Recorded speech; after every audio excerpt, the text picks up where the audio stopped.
जय हिंद दोस्तों, एक बार फिर से आपका स्वागत है आर के मौर्य कॉमर्स क्लासेज में।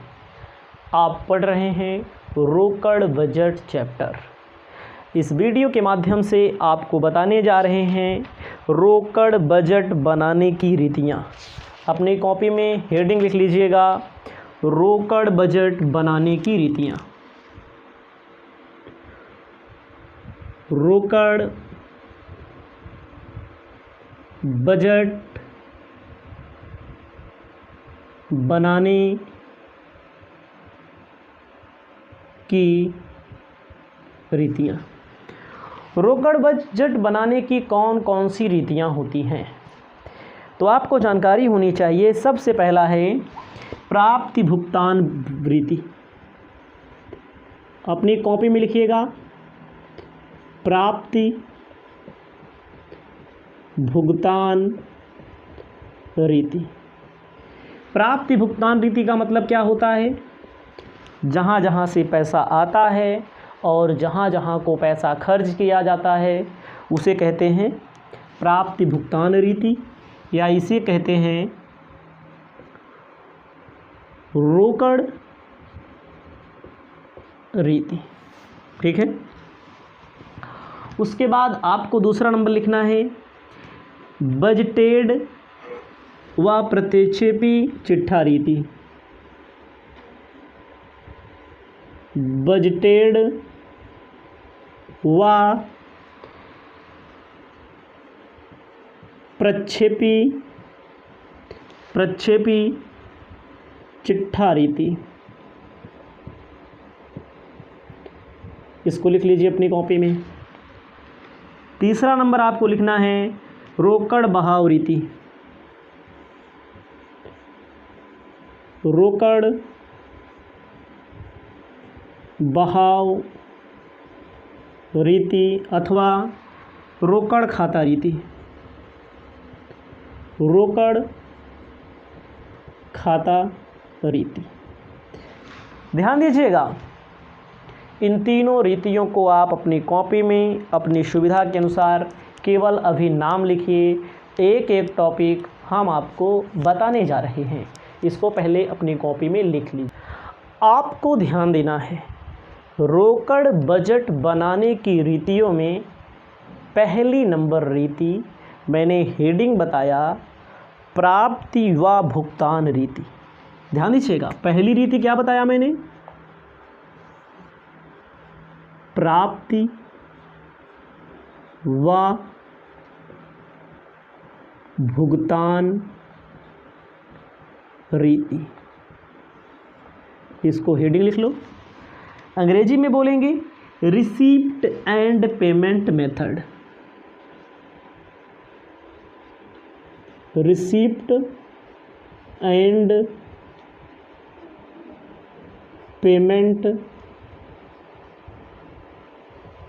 मेथड्स। मतलब कि रिसिप्ट का मतलब होता है जहाँ जहाँ से पैसा आएगा उसको रिसिप्ट में, जहाँ जहाँ को पैसा जाएगा उसको पेमेंट में लिखा करते हैं। ठीक है, इसको अपनी कॉपी में सबसे पहले लिख लीजिए। उसके बाद आपको क्या करना है? उसके बाद में आपको ध्यान देना है फॉर्मेट इसका क्या होता है, इसका मतलब क्या होता है। बुक है, कहा गया है ये सबसे सरल रीति है, ये सबसे अच्छी रीति है, यह सबसे आसान रीति है। कौन सी रीति? Receipt and payment method. प्राप्ति भुगतान रीति जो होती है कैश बजट की, सबसे आसान है। इस रीति में एक खानेदार विवरण बनाया जाता है जिसमें प्रथम खाने में प्राप्ति और भुगतान की मदों को लिखा जाता है।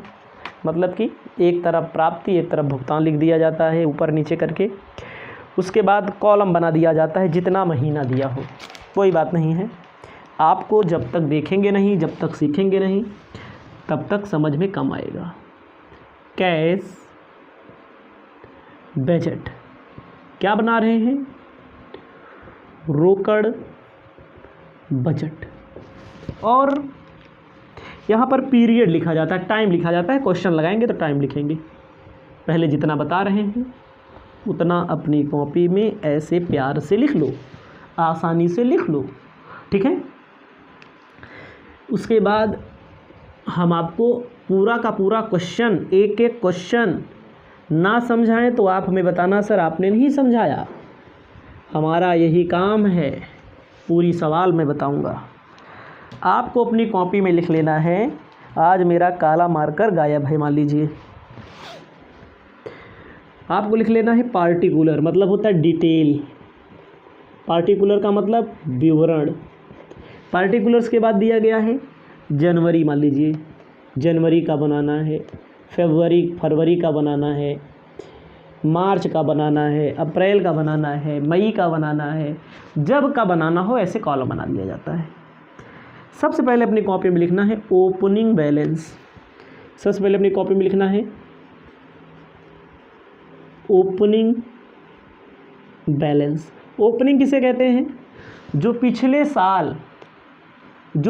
साल बच गया हो, तो जो पिछले साल क्लोजिंग हो वही अभी के लिए ओपनिंग होगा। थोड़ी देर के लिए मान लीजिए मैं रात में वीडियो बना रहा हूँ।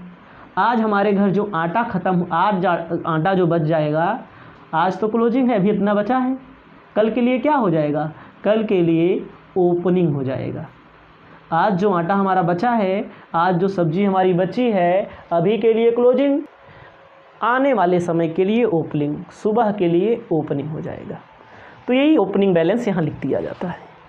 अब देखो भैया, रिसिप्ट लिखा जाता है। रिसिप्ट का मतलब जहाँ जहाँ से पैसा आएगा। आपको अपनी कॉपी में लिखना है रिसिप्ट। रिसिप्ट का मतलब हिंदी में प्राप्तियाँ। जहाँ जहाँ से पैसा आए उसको बोला जाता है रिसिप्ट। जैसे भाई बिजनेस में कहाँ से पैसा आता है? कैश सेल्स, नकद बेचेंगे तब पैसा आएगा, ठीक है। Collected from debtor. डेटर का मतलब होता है जिन लोग को उधार बेचे थे वो लोग पैसा देंगे तब आएगा पैसा, ठीक है। Call money received of share. जैसे कोई कंपनी अंशों का निर्गमन करती है तो आवेदन, आवंटन, application, allotment, first call, final call मांगती है, ठीक है। लोन रिसीव्ड, लोन से जो पैसा कंपनी को मिल जाता है, बिजनेस को मिल जाता है, ठीक है। सेल ऑन कैपिटल असेट्स, कोई पूंजीगत संपत्ति बेच दी जाए बिजनेस की, वहाँ से पैसा आता है। अदर रिसिप्ट, कुल मिलाकर के जहाँ जहाँ से कैश आता है, जैसे नगद बेचेंगे, उधार बेचा गया था, देनदार देगा पैसा। देनदार का मतलब जिनको उधार बेचा जाता है वो लोग पैसा देते हैं। कॉल मनी रिसीव्ड होगा। कॉल मनी का मतलब क्या होता है? भाई कंपनी ने शेयर इशू किया है, आवेदन मांगेगी, आवंटन मांगेगी, कैसे भी अपना मांगेगी, वहाँ से भी पैसा रिसीव होता है। कैपिटल असेट्स बेच दिया जाए, कोई संपत्ति बेच दी जाए, भूमि, भवन, मकान, फर्नीचर। लोन अगर ले लिया जाए, अदर रिसिप्ट ले लिया जाए, यहाँ यहाँ से पैसा आता है। तो इनको हम क्या करते हैं? इनको हम ऐसे कॉलम बना लीजिएगा, पतला कॉलम बनाइएगा, डबल लाइन नीचे रहेगी पतली सी। यहाँ लिख लीजिएगा टोटल। पहला स्टेप क्या हो गया? पहला स्टेप आपका हो गया टोटल का। इस टोटल को आप अपनी कॉपी में आसानी से लिख लीजिएगा। अब क्या होता है, नीचे थोड़ा कॉलम बना देते हैं, ठीक है। कॉलम में क्या जाता है, कॉलम बना करके दिखा देते हैं क्या क्या लिखा जाएगा, ठीक है। पेमेंट, अपनी कॉपी में लिख लीजिएगा पेमेंट। पेमेंट का मतलब क्या होता है? भुगतान। पेमेंट में सबसे पहले लिखना है कैश परचेज। भाई नगद माल खरीदेंगे तो पैसा जाएगा, जहाँ जहाँ को पैसा जाए उसको माइनस कर देना है। उसके बाद लिखना है पेमेंट टू क्रेडिटर, ठीक है। पेमेंट टू क्रेडिटर, ठीक है। क्रेडिटर को पेमेंट कर देना है, ठीक है। ध्यान दीजिएगा, क्रेडिटर का मतलब किसको पेमेंट, जहाँ से उधार माल खरीदा गया होगा उसको पेमेंट कर दो। वेजेज एंड सैलरी, भाई मज़दूरों से काम कराओगे, कर्मचारियों से काम कराओगे, मजदूरी दोगे, वेजेज दोगे, वहाँ को भी पैसा पेमेंट कर दिया जाता है। उसके बाद इंटरेस्ट ब्याज दोगे, अगर कहीं से आपने लोन लिया है ब्याज दोगे। डिविडेंड मतलब लाभांश दोगे, वहाँ को भी पैसा चला जाएगा, ठीक है। उसके बाद आपको ध्यान देना है लोन पेड लिख दो, लोन कहीं से आपने लिया था लोन पेड कर दोगे, वहाँ को भी पैसा चला जाएगा। उसके बाद दिया गया है कैपिटल एक्सपेंडिचर, ऐसे लिख लीजिए। कैपिटल एक्सपेंडिचर का मतलब कोई फर्नीचर जैसे यहाँ बेचते थे, बिल्डिंग बेचते थे, भवन बेचते थे, भूमि बेचते थे, यहाँ खरीद लिया जाएगा, पैसा यहाँ पर भी खर्चा हो जाएगा। टैक्स सरकार को दे दोगे, पैसा यहाँ पर भी खर्चा हो जाएगा। सबको जोड़ करके खर्चा घटा लेना है, जो निकल के आएगा क्लोजिंग बैलेंस आपका निकल के आ जाएगा। इन सभी चीज़ों को आप समझिए, आपको इन सभी चीज़ों को समझना पड़ेगा, एकदम आसान लैंग्वेज में हम बता रहे हैं। इसमें कोई पहाड़ नहीं खड़ा करना है किसी को, छोटी छोटी चीज़ें सबको मालूम है। बिजनेस में कहाँ से पैसा आता है, बिजनेस में कहाँ को पैसा जाता है, यहाँ टोटल लिख देना है सबसे नीचे, उसके बाद माइनस कर लेना है, ठीक है। आपको ध्यान देना है क्वेश्चन नंबर फर्स्ट, पहले फर्स्ट जान लीजिए। फर्स्ट नंबर क्वेश्चन कहता क्या है? क्वेश्चन कहता है एक कंपनी की मासिक बिक्री का अनुमान निम्न प्रकार है। बिक्री है अप्रैल महीने की 16,000, मई महीने की 28,000, जून की 24,000, 3 महीने की दिया है आगे। फिर आगे दिया है जुलाई के 40,000, अगस्त 50,000, सितंबर 20,000। प्रत्येक माह बिक्री 20% नकद, 80% उधार, उधार बिक्री का 70% ठीक बाद वाले महीने में, शेष बाद के दूसरे माह में वसूल हो जाता है। अप्रैल से सितंबर तक प्रत्येक माह में नकद बिक्री तथा देनदारों से वसूल कुल राशि की गणना करनी है। एकदम सिंपल और एकदम आसान क्वेश्चन है। सबसे पहले अपनी कॉपी में लिखना है, कॉलम बना लीजिए। आपको ऐसे कॉलम बना लेना है, पार्टिकुलर अप्रैल, मई, जून, जुलाई, अगस्त, सितंबर तक, जे महीने का दिया हो। क्वेश्चन में क्या कहा है? अप्रैल में 16,000 का, मई में 28,000 का, जून में कितने का, जुलाई में कितने का, सबका बोला है। देखो भाई, मैंने अभी इस आपको जब फॉर्मेट बताया तो उसमें क्या बताया, जहाँ जहाँ से कैश आएगा उसको जोड़ लेंगे। तो आपको सबसे पहले लिखना है भाई, जो नगद बेचेंगे उसी तो कैश आएगा, कैश सेल्स 20%। बेचे हैं भले 16,000 का, आप ध्यान दीजिएगा, बेचे हैं भले 16,000 का, लेकिन 20% ही आपको पैसा मिलेगा। आपको ध्यान देना है, बेचे हैं 16,000 का, 16,000 का 20%, 16 दूनी 3200। अगला 28,000 का 20%, 28 दूना 5600, मतलब जितना परसेंट पैसा आएगा उतने लिखा जाएगा। और 24,000 का 20%, 4800। 40,000 का 20%, 8,000। 50,000 का 20%, 10,000। उसके बाद 20,000 का 20%, 20,000 का 20%, 4,000। मतलब क्या है, जितने का बेचा हो, जितना नगद, जहाँ जहाँ से पैसा आए, इसको आप ध्यान दीजिएगा। इतना बता दिया मैंने आपको। 80% उधार बेचते हैं, कोई बात नहीं है। आपको क्या पता करना है, उधार का 70% ठीक बाद के महीने में और शेष अगले महीने में मिल जाता। क्वेश्चन में कह रहा है 20% लिख दिया मैंने, कह रहा है कि उधार का 70%, उधार का 70% अगले महीने में मिल जाता है। लिखना है कलेक्शन, कलेक्शन का मतलब प्राप्तियां, from debtor, collection from debtors, मतलब कि जिनको उधार बेचा गया है वो कितना पैसा दे रहे हैं, उधार का 70%। बेचा गया 100%, 100% में 20% मिल जा रहा है। अब आप समझिएगा, लिखना है यहाँ पर अप्रैल, यहाँ पर लिखना है मई, यहाँ लिखना है जून, यहाँ लिखना है जुलाई, यहाँ लिखना है अगस्त, यहाँ लिखना है सितंबर। भाई अप्रैल में कितने का बचा? 16,000 का बेचा। 16,000 में कितना पैसा मिल गया? 3200 माइनस कर दो, बाकी है 12,800। समझिएगा कितना बाकी है? 12,800। अब अगले महीने में कितने के बेचा? 28,000 का बेचा है पूरा, 5600 मिल गया है, 5600 नगद है, तो कितना बकाया है? 22,400।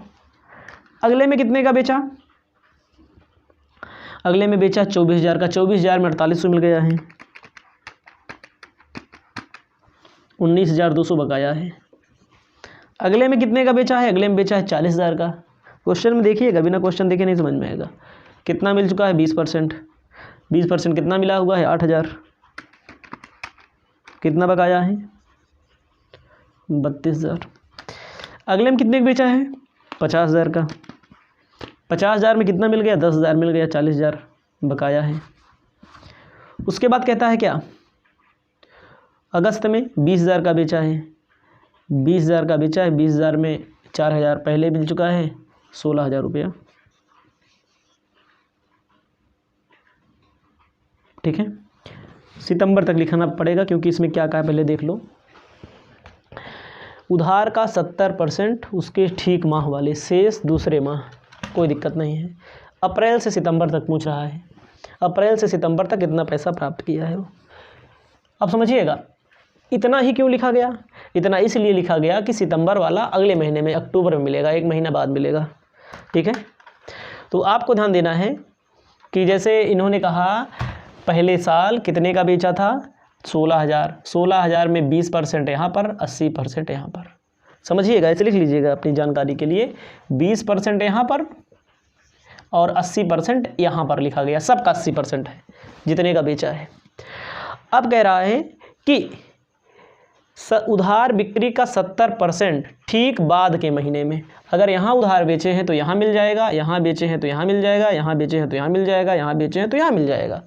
मतलब जैसे तुरंत उधार बेचा गया, अप्रैल में बेचा तो मई में उसका पैसा मिल जाएगा। उधार का 70%, ये कितना परसेंट है? 80। अब लिखो 12,800 का 80, 70 भागे 12,800 गुणे 70 भागे 100, 12,800 गुणे 70 भागे 100, 8,960 रुपया। कमाई कैसे लिखेंगे हम यहाँ पर? समझिएगा हमारी बात को। यहाँ का जो पैसा है, यहाँ का जो पैसा है कहाँ मिल रहा है? अप्रैल का पैसा मई में, मतलब 80% उधार है तो उधार का 80%, वो 70%, इसी का 70% निकालो। 12,800 का 70% 8,960। कहने का मतलब अप्रैल में उधार है तो मई में मिलेगा। अगला देखो, अगला क्या कह रहा है? अगला कह रहा है शेष कितना बचा? 12,800 में 3,840। समझिए हमारी बात को, नहीं तो गड़बड़ हो जाएगा। 12,800 उधार है, जो उधार है उसकी बात हो रही है, नगद वाली बात खत्म हो गई। इसका 70% जैसे अप्रैल में है तो मई में मिल जाएगा, जो बचेगा ओकरे अगले महीने में मिल जाएगा। अब यहाँ समझो, मई में कितना उधार है? 22,400 रुपया मई में उधार है। मई वाला कब मिलेगा? मई वाला जून में मिलेगा, मई में है 22,400 का 70 भागे 100, 15,000। मई वाला कब मिले? एम नहीं मिलेगा, एम मिलेगा 15,680। बाकी कितना बचा? 22,400 में 15,680 माइनस कर दो, 6,720 अगले महीने मिल जाएगा। समझिएगा ये सारे टॉपिक्स हमारे कैसे हम कर रहे हैं। मई का है तो मई वाला कब मिलेगा? अप्रैल में, जून में मिलेगा, जून में 70%, और एक कब का है ये जो बचा 10% एक तरह से मान लीजिए, कितना हो जाएगा वहाँ पर। जून का पैसा कब मिलेगा? जून का पैसा जुलाई में मिलेगा, 19,200 के परसेंट मिलेगा, 19,200 का 70 भागे 100, 13,440।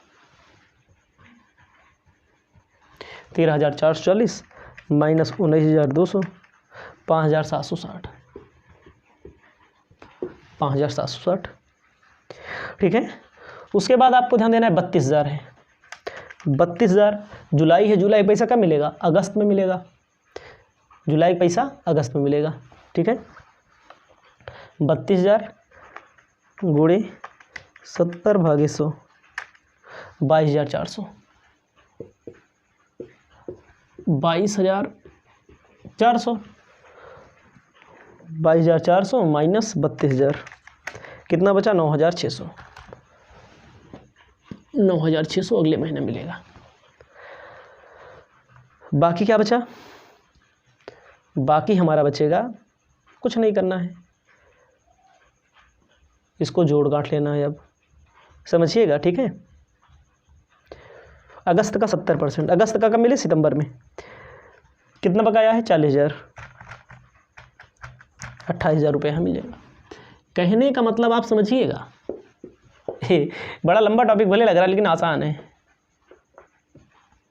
ठीक है, आसान है आपका। ठीक है। 100% है, 100% में 20% यहाँ रहेगा, 80% यहाँ लिख देना है। 12,800 का 80% है भले, लेकिन 70% अगले महीने मिलेगा, बाकी नेक्स्ट महीने मिल जाएगा। 22,400 का फिर जैसे मई में है तो जून में 70 मिल जाएगा, फिर बाकी जो बच रहा है उसमें मिल जाएगा। जून का जुलाई में मिल जा रहा है, जो आगे मिल रहा है फिर आगे मिल जा रहा है। जुलाई का अगस्त में मिल रहा है, फिर आगे, फिर अगस्त का आगे। और इसका 2 कैटेगरी क्यों नहीं हुआ? क्योंकि इसके बाद हिसाब नहीं करना, आपको जोड़ लेना है। जोड़ेंगे टोटल 3200, 9,5 14,000, 560, 24,320, 28,160, 38,160, उसके बाद 41,600। इसको जोड़ लेना है। इससे ज़्यादा आपको कुछ नहीं करना है। क्वेश्चन आपका हो गया है। ठीक है।